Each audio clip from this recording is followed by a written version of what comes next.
Terima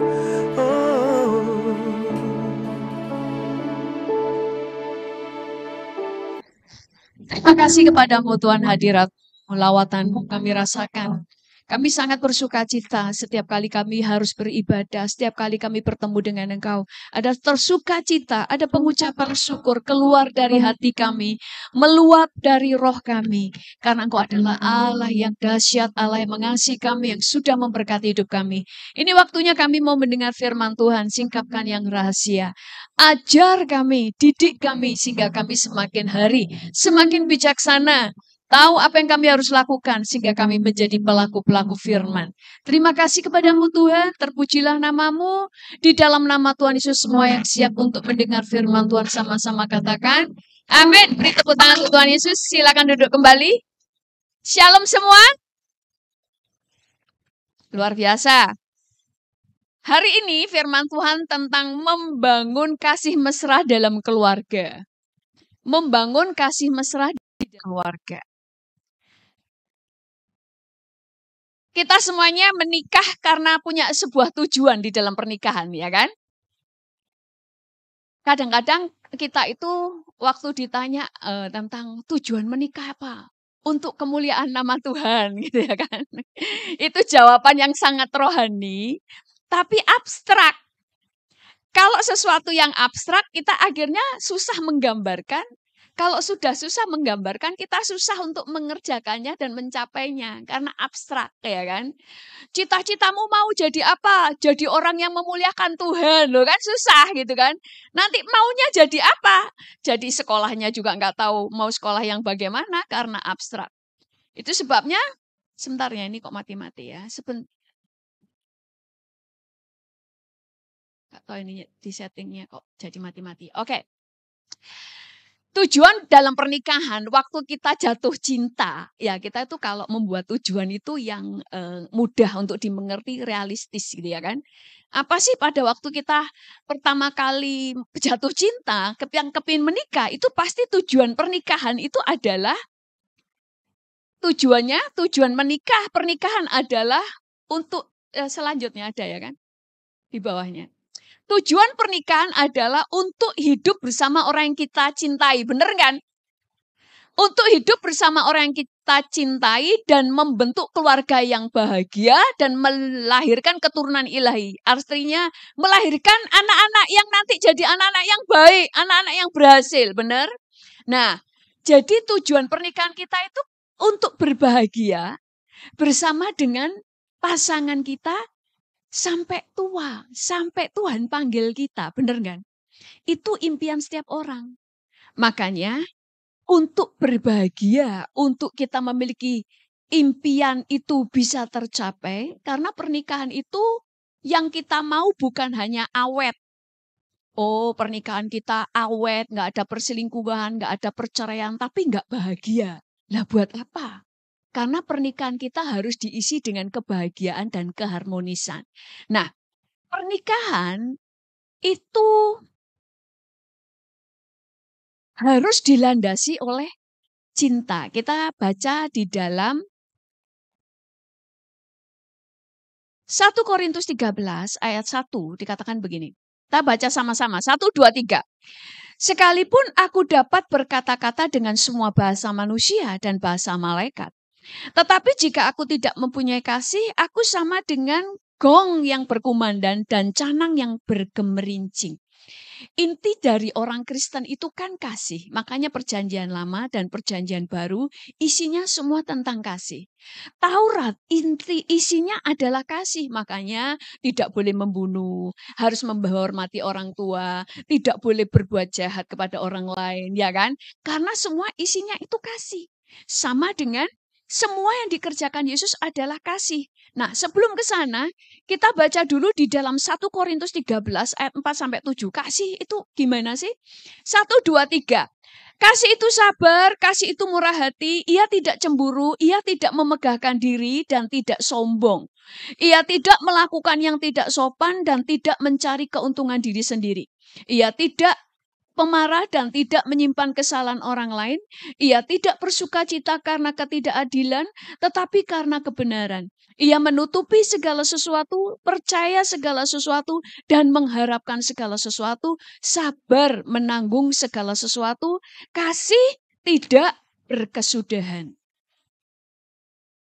Nah, di dalam pernikahan, kasih dulu ya. Dasar dari pernikahan itu harus yang pertama dasar kita itu Tuhan Yesus. Diikat oleh kasih dan kesetiaan dan perjanjian. Dasar pernikahan kita sekali lagi Tuhan Yesus atau firman-Nya. Yesus itu kan firman, ya kan? Kalau cuma Tuhan Yesus abstrak, tapi firman-Nya bukan cuma Yesus. Yesus itu adalah firman. Dasar pernikahan kita itu adalah Yesus sendiri atau firman-Nya. Kita berlandaskan firman di dalam setiap membangun pernikahan. Dasarnya firman, diikat oleh kasih, kesetiaan, dan perjanjian. Kita ini kan waktu menikah ada perjanjian pernikahan. Kita harus mengingat perjanjian itu. Kita diikat oleh perjanjian kasih dan kesetiaan. Nah, kasih di dalam pernikahan itu harus dibangun di dalam kasih. Kasih kalau kita terjemahan satu persatu. Yang pertama, tadi kasih itu apa? Yang pertama itu dikatakan kasih itu sabar. Nah, sabar di sini kalau di dalam terjemahan Yunaninya itu enggak cuma sabar ya, tetapi dia itu punya panjang sabar. Di dalam pernikahan, setiap orang itu kita tahu punya kekurangan. Pasangan kita punya kekurangan. Suami, istri, anak-anak kita, kalau kita anak punya orang tua, semua punya kekurangan. Kasih harus dibangun dengan apa? Kita punya kesabaran untuk bisa menerima setiap kekurangan. Saudara, saya dan suami, makanya di dalam Alkitab, kita itu pernikahan harus terdiri dari dua orang dewasa. Orang dewasa itu mudah untuk diajar. Orang dewasa itu tahu cara menerima orang lain. Saya bisa menerima semua kekurangan suami, termasuk kelebihannya, karena saya tahu saya juga banyak kekurangannya. Saudara, waktu di Amerika, saya itu nggak terlalu bisa berbahasa Inggris. Suami saya orangnya nggak suka bertanya. Suami saya, kalau kemana-mana, dia punya prinsip lebih baik tersesat daripada bertanya di jalan. Jadi suami saya itu kalau pergi kemana-mana, ini dulu ya pertama di Amerika gitu kan nggak tahu jalan. Ini enak, ini kemana ya? Dulu kan nggak sampai GPS kan sekarang mulai modernnya itu GPS gitu. Dulu kan enggak. Terus habis itu yang tanya aja sama orang itu. Nggak usah lah. Pokoknya dia mau terus. Sampai nanti capek ya bisa ketemu sendiri. Bisa nggak saya marah? Bisa. Tapi saya tahu saya tuh pengen tanya. Pertama-pertama di Amerika, saya malah nol potol nggak bisa bahasa Inggris, saudara. Mau mencari jalan keluar, saya tanya, saya nggak bisa bahasa Inggris. Yang pintar bahasa Inggris nggak mau bertanya. Menerima, sabar. Akhirnya saya cuma bilang gini, ya nggak apa-apalah. Mau kesasar sampai ke ujung bumi nggak apa-apa selama aku bersama suamiku. Ketawa kan dia. Terus kita toh di mobil, kecuali jalan kaki, ya kan? Selalu melihat hal yang positif. Lama-lama saya bisa terima dia dengan bercanda. Ya udah, nggak apa-apa kan suamiku orangnya nggak suka bertanya. Lebih baik tersesat di jalan daripada bertanya di jalan. Lama-lama dia juga berubah. Kalau saya itu pelupa, saudara. Makanya saya kalau saudara kenalan sama saya itu saya mudah lupa namanya dan wajah orangnya. Makanya kalau saudara curhat sama saya tentang kejelekan suamimu, percayalah saya lupa. Makanya orang dulu saya dulu gini itu saya cepat lupa, makanya saya nggak tertekan karena saya cepat bisa lupa. Saya dulu kunci rumah itu ya, itu berkali-kali ketinggalan di dalam. Itu bisa berkali-kali. Sampai pernah dijebol sama orang karena saya masuk rumah suami saya lagi kerja, ditolongin. Itu nanti duplikat suami saya sampai banyak dimasukkan ke semua tas supaya nggak ketinggalan, tetap ketinggalan. Sampai saya ngomong suami. Akhirnya suami saya itu kan nggak suka marah. Suami saya itu bukan pemarah, tapi kemudian tegur saya. Terus saya bilang gini, yang gini aja, semua saya kan perlu catat semuanya. Di mana? Ini di mana, ini benar, di mana. Terus suami saya bilang ini, gak usah dicatat. Loh kenapa nggak boleh? Nanti catatanmu yang hilang. Sudah ditulis, ini kunci di sini, buku ini di sini, dompet di sini. Nanti catatanmu yang hilang. Oh ya benar juga. Akhirnya suami saya bilang gini, yang penting itu kamu berubah. Kalau saya egois, ya yang penting saya, ya kamu harus terima saya seperti ini. Maka lama-lama suami saya yang tadinya sabar, akhirnya bukan lagi sabar, tapi kemudian cuek. Wes sudahlah, dia memang nggak bisa berubah. Akhirnya ada perasaan yang tumpul. Nah, saya kemudian diajar seorang teman, kalau keluar dari pintu ini langsung ada gantungannya. Setiap kali keluar langsung tahu ada kunci di situ. Kalau masuk setiap kali lihat ada kunci, gantungan kunci nggak ada kuncinya, cepet-cepet tahu bahwa tadi mungkin di saku atau di tas. Sejak hari itu saya tidak pernah kehilangan kunci. Semua cari jalan keluar. Tapi saya juga berubah karena suami saya bisa menerima saya, tapi bukan kemudian menerima. Saya nggak berubah. Saya berubah menjadi disiplin, sementara suami sekarang suka untuk bertanya. Semuanya berubah, tetapi setiap orang sabar untuk menantikan perubahan. Itu sebabnya akhirnya pernikahan itu kan tujuannya supaya aku berbahagia dengan orang yang kucintai sampai akhir. Maka dibangun bersama-sama. Itu sebabnya tadi saya lihat banyak remaja-remajanya pergi ya, ke bawah ya. Siapa di sini yang belum menikah? Sudah menikah semua ya? Oh belum ya? Puji Tuhan. Puji Tuhan. Makanya pada waktu sebelum menikah, saudara, anak-anak yang remaja, kita juga ajar anak-anak kita. Harus tahu 5 hal. Pasangan kita, 1, apakah dia punya masalah mental? Harus tahu. Apakah dia punya penyakit yang itu susah untuk disembuhkan? Harus tahu. Yang kedua, apakah dia ini punya kerjaan? Yang keempat, apakah dia ini keluarganya atau saudara-saudaranya sudah mandiri atau belum mandiri semua dan pacarmu adalah orang yang menanggung mereka? Yang kelima, apakah keluarganya menerima kamu? Bukan nggak boleh menikah dengan mereka, tapi itu menjadi pertimbangan. Waktu saya mau menikah dengan suami saya, karena saya takut untuk menikah. Karena menikah itu seumur hidup, saya nggak mau salah pilih. Yang saya tanya sama suami saya waktu itu apa? Kalau sudah menikah, uangmu gimana? Kamu masih memberi kepada siapa? Dia waktu itu bilang, saya mau memberi kepada orang tuaku.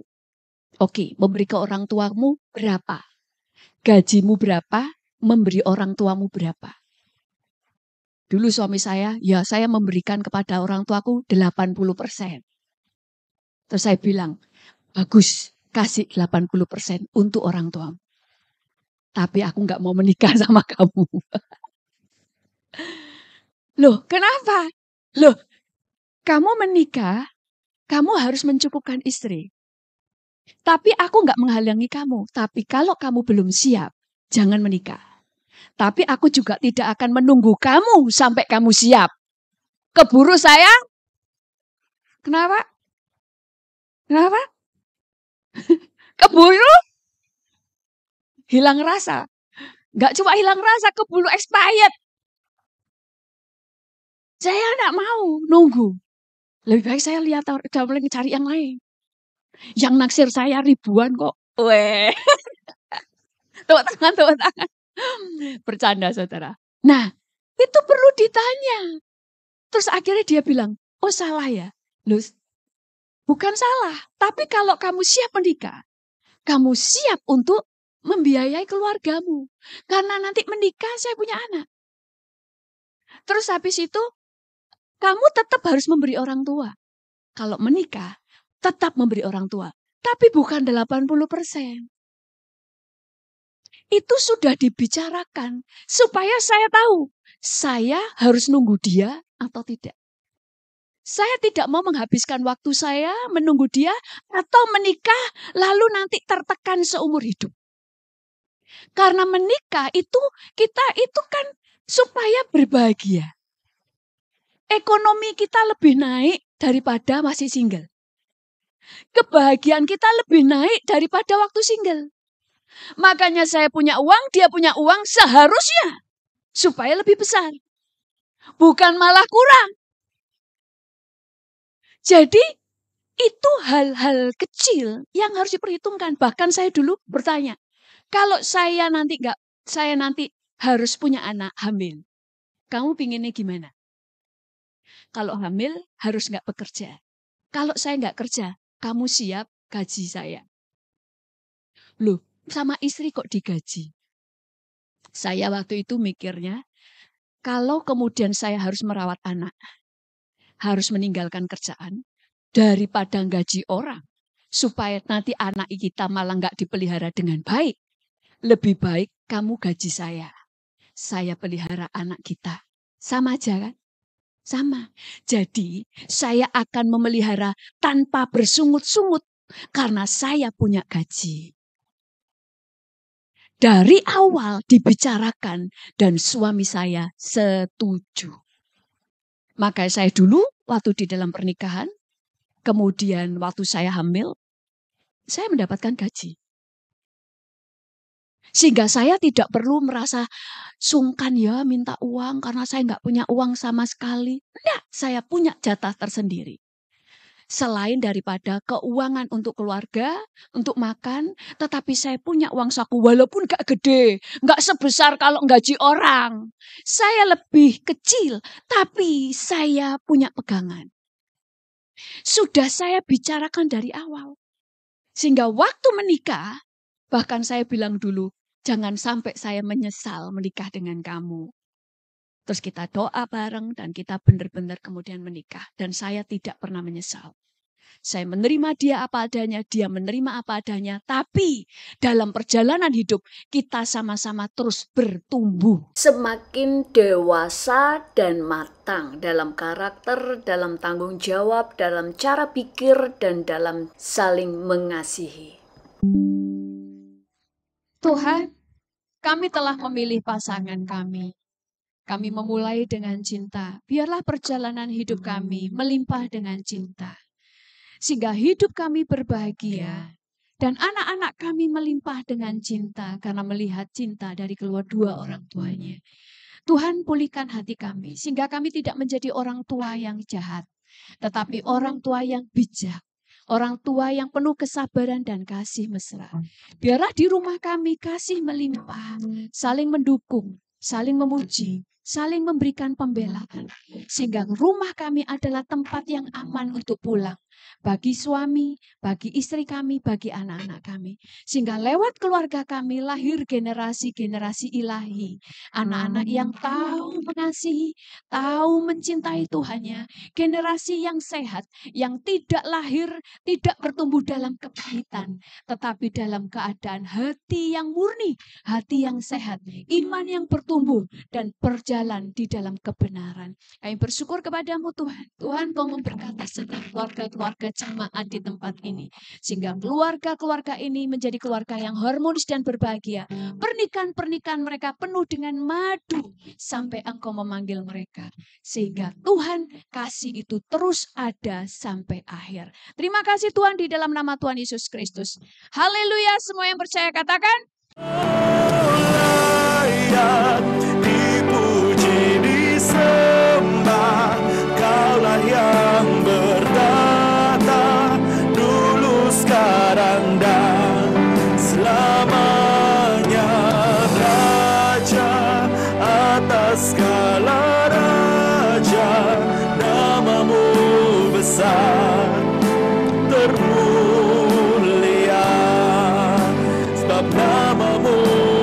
kuasa.